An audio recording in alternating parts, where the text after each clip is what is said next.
West Michigan plays host to beautiful families and homes, but behind closed doors can lay a darker reality as rates of domestic violence continue to rise. I'm Kylie Embu, and on today's Mutually Inclusive, we're chatting with folks in our prevention sphere about ways to keep neighbors safe and hold perpetrators accountable.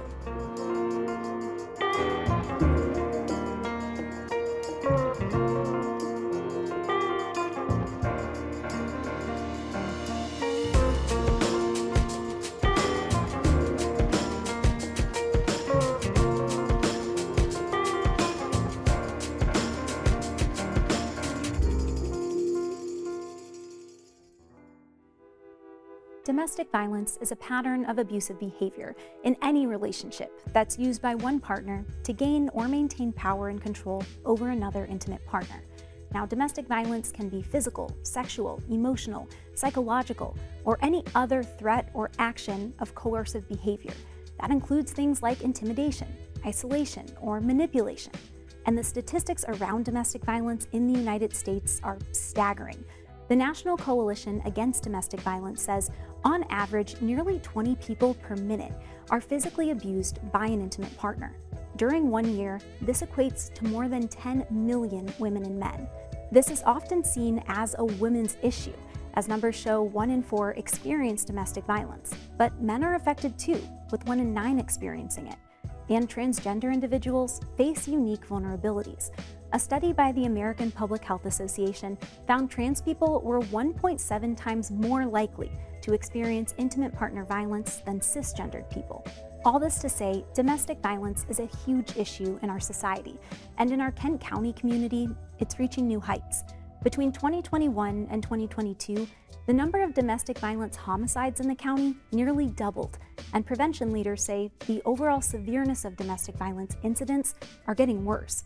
Now, there is hope that the justice system can change this by somewhat changing the justice system itself. Let's take a look at these efforts.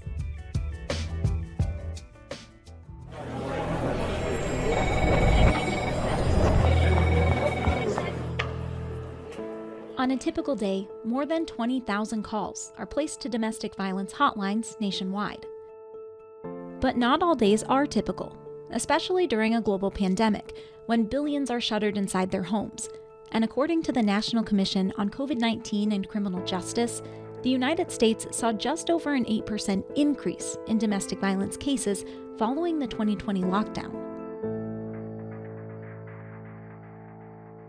1 year later, the state of Michigan reported more than 70,500 incidents, and in areas like Kent County, rates and severity of abuse continue to spike. We are finding these alarming data points. It feels almost to cheapen it sometimes to talk about human life in the terms of data, but the reality is that more and more people are being killed by their intimate partner, and it's not a trend that we wanted to sit back passively and hope that things would look different. Tara Ade serves as the co-chair of Kent County's Domestic Violence Community Coordinated Response Team, or DVCCRT. Comprised of more than 20 organizations, the collaboration has worked for decades to prevent and respond to intimate partner violence. One of the things that I can recall in the DVCCRT's history is helping to streamline and quicken the personal protection order process here in Kent County. That was well before my time, but I know the work that was done there was largely a response to how long it was taking victims of domestic violence to have their PPO heard by a judge. I think in large part because of how much control abusers can have over the lives of victims, having a community-based response is quite literally life-saving for victims and survivors of abuse. Last year, the DVCCRT partnered with the Kent County Prosecutors Office to track domestic violence homicides within the region, something the state of Michigan doesn't have a consistent system for. It's extremely difficult to do, and because we have a homicide code. So I have to go through by hand to say, okay, was this a domestic? The study found homicide rates nearly doubled between 2021 and 2022. And when asked in early months of this year, Prosecutor Christopher Becker said numbers still weren't showing improvement.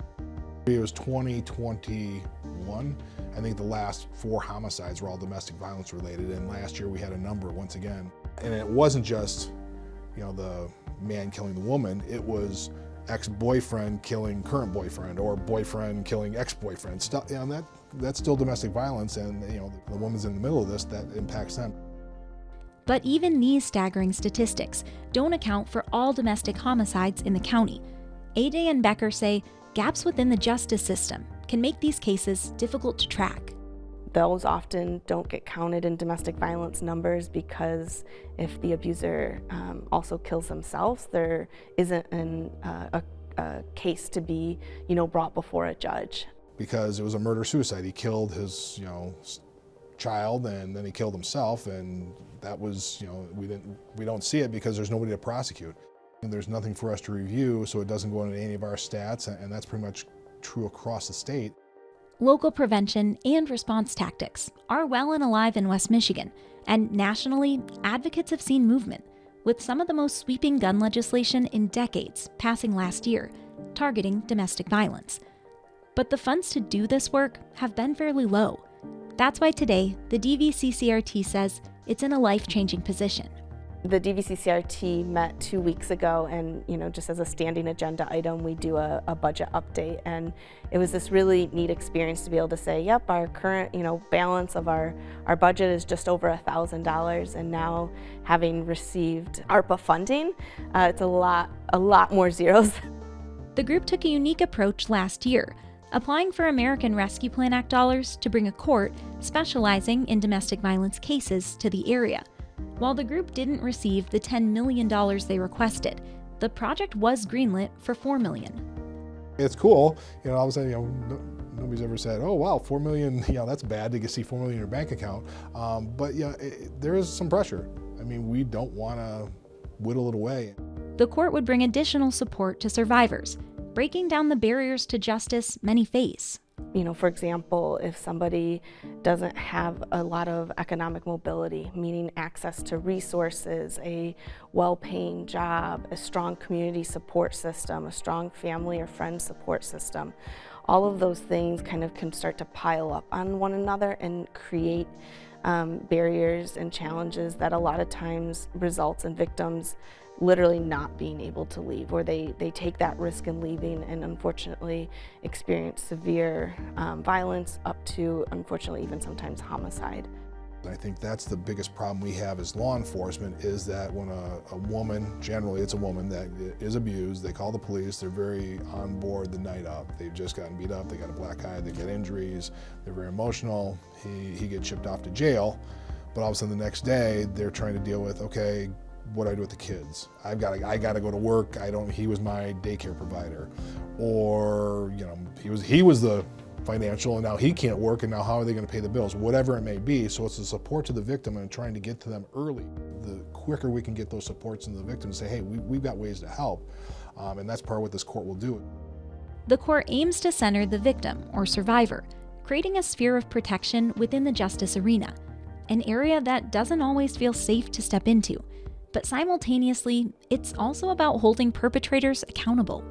And hopefully, get the abuser engaged in their own intervention services, like a batter intervention program, to support them in, if they're willing to do that hard work, change their behaviors and change the way that they treat, people they're in relationships with. While excitement around the project is high, Becker says there's still a lot of work to do before it can become a reality, like staffing and budgeting, though he is hopeful the court will sprout up by the end of this year. Do we do 2 judges? There's a lot of treatment courts that have, you got, Grand Rapids has got a lot of cases, and then we have another judge that takes the cases that aren't in Grand Rapids. Can we do something like that with the money we have? I would hope we could. The team is committed to discussions with the community to find out what support services will be most impactful for survivors and the future. They say it's not a project that will be built in a day, but once up and running, the court has a potential to save lives. We knew we needed to do something different. We needed to do something transformational. And so this ARPA funding quite literally is this once-in-a-lifetime opportunity. not just to be able to dream about what could be, but actually say, okay, now we have the means and the mechanisms to actually bring it to fruition, which is really exciting. I don't know if the timing could be more perfect, given what we're experiencing as a community.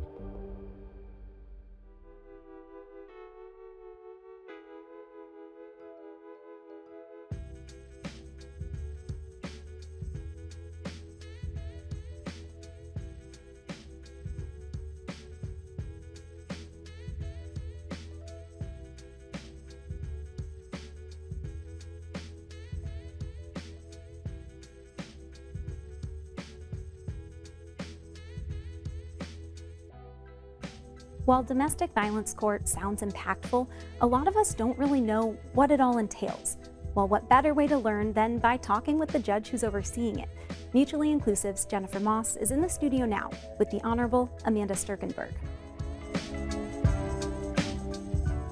We are so happy to welcome Judge Amanda Sterkenburg, City of Kentwood 62B District Court, to Mutually Inclusive today as we continue to talk about domestic violence. We welcome you, Judge. Thank you. It is my pleasure to be here.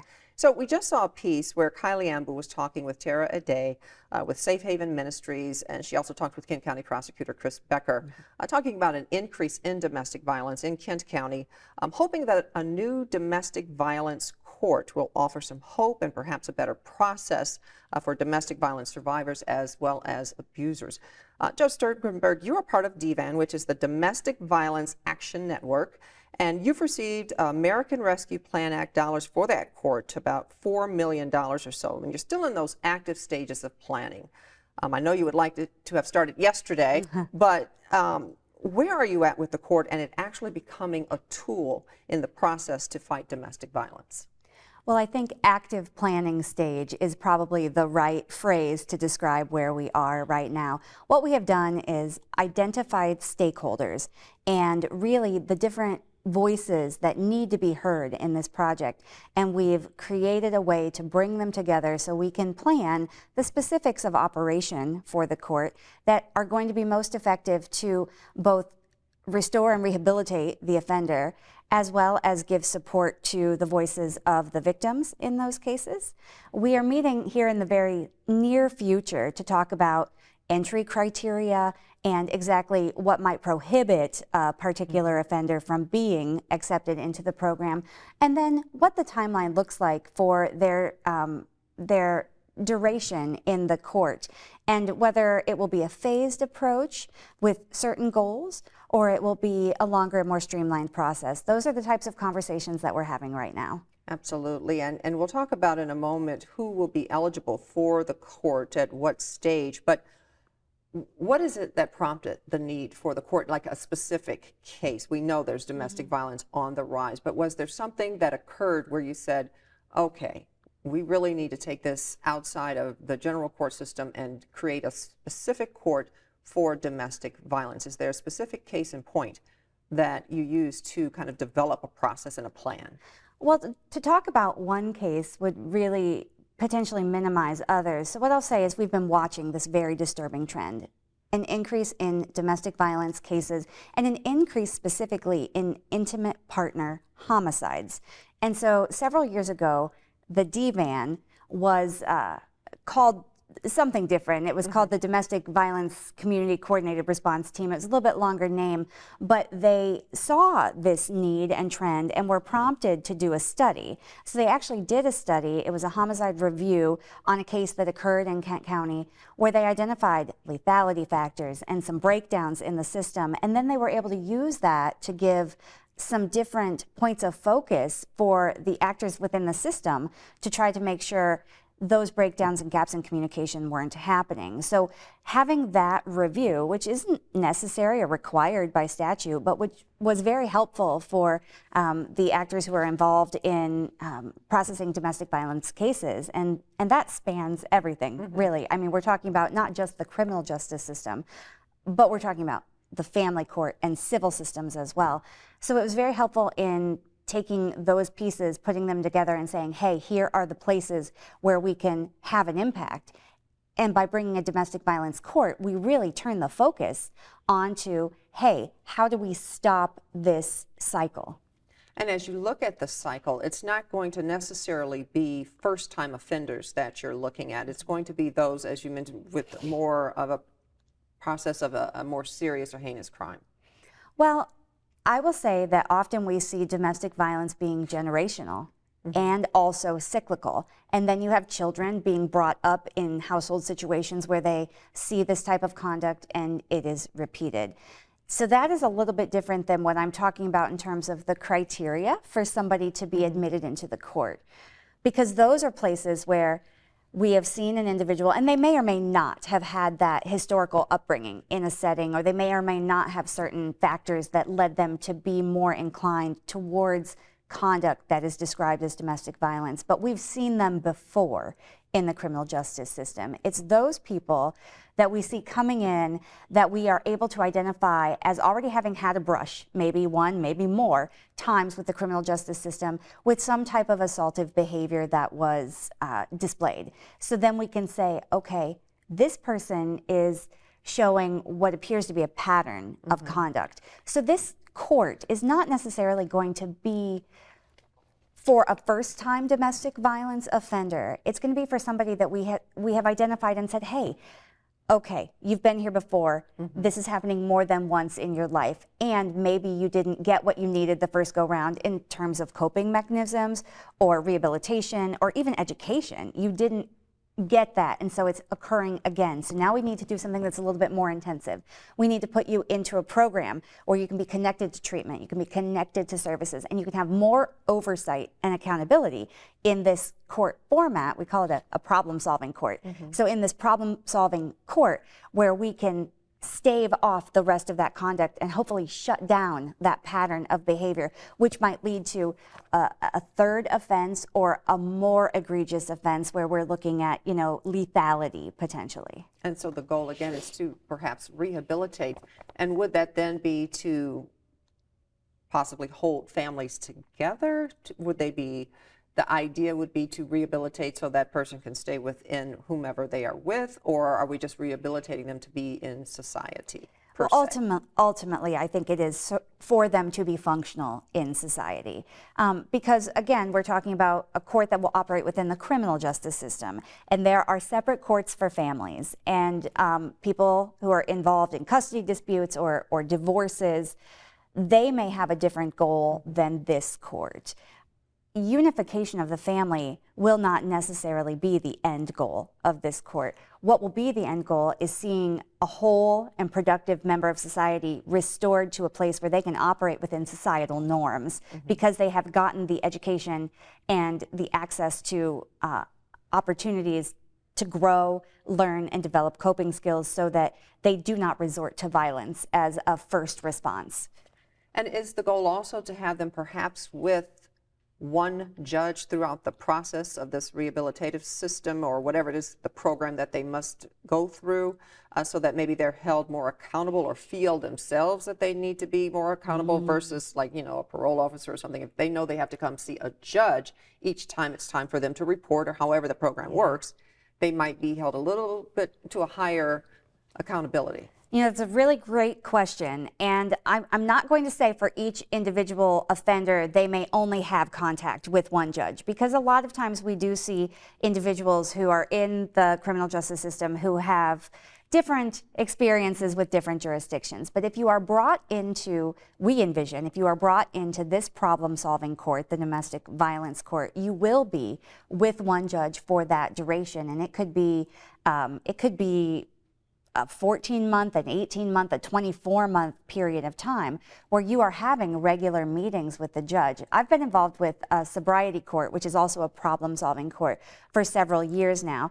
And going through the training and education I have for that, statistics show that face-to-face interaction with the judge is one of the single biggest indicators of success for participants in these problem-solving courts. And that is because they feel seen and they feel as though their participation matters and they are held accountable at, I think you're right, maybe a different level. They know they're going to have to report regularly to the judge who is wearing a robe, who has the authority to say in that moment, you know, without having been taken down the hall and going through paperwork and whatever, but in that moment, this is good, or no, you need to correct this behavior. Absolutely. One quick question too before we wrap up. What role are the survivors playing in this as you develop the court and its process? Well, the voices of survivors is so important, and we do have several who are part of the DVAN and who are part of the work group for developing the domestic violence court. So we are listening to those voices, and that was part of our early planning. We're actually using a model called collective impact, where we have identified stakeholders across the community and brought them together in a very clearly defined way so that each of their roles are defined and their voices are heard. And the survivors are part of that. They're a piece that come in. We'll be actively listening to their lived experience so that we can utilize what we learned from them in understanding behaviors that we are seeing. And really, if they choose, in our particular case, a survivor chooses to be involved, I have every reason to believe that we'll allow them throughout the court process to be safely integrated into decision-making and give the court insight about those particular instances. I imagine that will be very impactful. And finally, what is your ultimate hope for the domestic violence court? I know the ARPA fund win was pretty big, $4 million. It was. But what's your ultimate hope there? Well, the ARPA fund win was huge, and getting that $4 million will put us in a place where we can operate this court for a couple of years. Ultimately, our goal is to see a reduction in repeat domestic violence offenders. We want to reduce recidivism, and the way we do that is by getting this court up and running, seeing success stories, and then being able to share that so that we're able to secure additional funding as we go down the road and keep this momentum for a long-term piece of rehabilitative processing for offenders who are in the criminal justice system with domestic violence convictions. Judge Sterkenburg, we wish you the best with all of that. Thank you so much for joining us today. All right, it was my pleasure. Thank you for having me.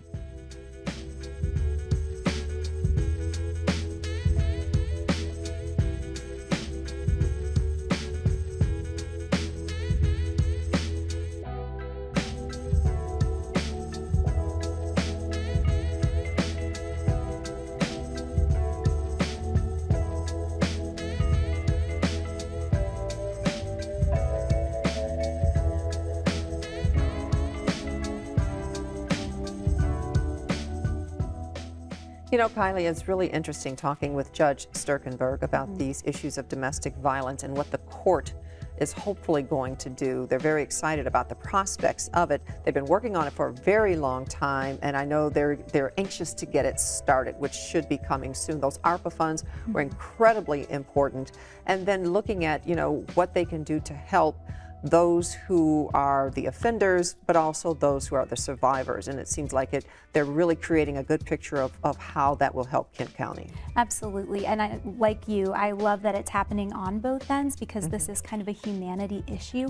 And when it comes to those funds, I was talking with Prosecutor Becker in our interview. I had asked, you asked for 10 million. You know, what was it like to get 4? And he was saying 4 is never something they are going to scoff at, but they really are hoping they can push that forward as they continue and really make a big difference, not just in Kent County, but they hope it can spread to other counties as well. And they may actually maybe look for other funding sources as well, but the $4 million should at least get them through 2 to 3 years, I think, which is good with the establishment of the court when that actually does happen. But again, we're looking at hoping to help domestic violence and the cycle of it kind of come to an end, or at least help those involved get help in the areas that they need. Absolutely. These are not just statistics, they're not numbers, they're people. I think it just shows the importance of this issue, the prevalence of this issue, and really that it will take a community, it'll take systemic change to make a difference. And that's the absolute truth, and that is that the absolute truth there is that people need to look beyond the numbers. People need to look at beyond the statistics and understand that these are real people. These things are happening every day. You know, statistics show however many are happening per hour, per minute. It's astounding sometimes and to look at those numbers, but connecting the dots with the survivors is key, and making sure that the court would help all of those involved. Absolutely, and we know that in order to do that, we need resources. That's the whole point of the court coming in. Absolutely. And we know resources carry so much power in this conversation. If you are in an unsafe situation, we want you to know that there are people out there who can help. That's right, and we will have these resources both on the screen and on our website. We want to thank everyone who lent us their time and their insight on today's episode, and of course, you for watching. We hope to see you next week right here on Mutually Inclusive.